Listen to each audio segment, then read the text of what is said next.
আলাইকুম রহমতুল্লাহি ওবারাকাতু। দেখতে পাচ্ছেন আমি এখানে পাঙ্কাশ চাষ করি, অনেক সুন্দরভাবে লাগতেছে।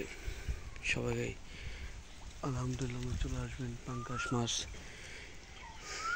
একটা জানি পড়াই জানি 3-4 কেজি 5 কেজি করে মারতে পারি।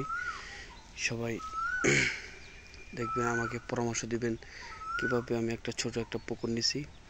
আমি তার পাশে আমরা এখন বাংলা মাছ চাষ করি, ওখানে আপনার 10 টাকা করে দিকে খোল দিয়ে দেবো। পাঙ্কাশ মাছের সকালে দিলাম ফিট ভাত দিয়ে মিশিয়ে দিলাম, ভালোই খেতেছে আলহামদুলিল্লাহ। পাঙ্কাশ মাছটা আমি ছাড় দিয়েছি মাত্র 4000-5000 পোনা, ছোটো পোনা। এটার এই পরবর্তীতে আমি 1-2 কেজি পরে বানিয়া এটারে এখান থেকে আপনার আধা কেজি করিয়া পাশের দিনে যাবো। এখান তো আধা কেজি হবে না, একটা নষ্ট হয়ে যাবে পাঙ্কাশ।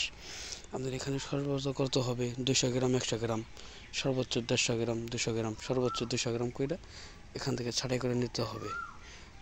এখান থেকে ধীরে ধীরে বড় বড় মাছ এখান থেকে নিয়ে যেতে হবে, অন্য পুকুরে সেট আপ দিতে হবে। ঠিক আছে। আসসালামু আলাইকুম রহমতুল্লাহি ওয়া বারাকাতুহু।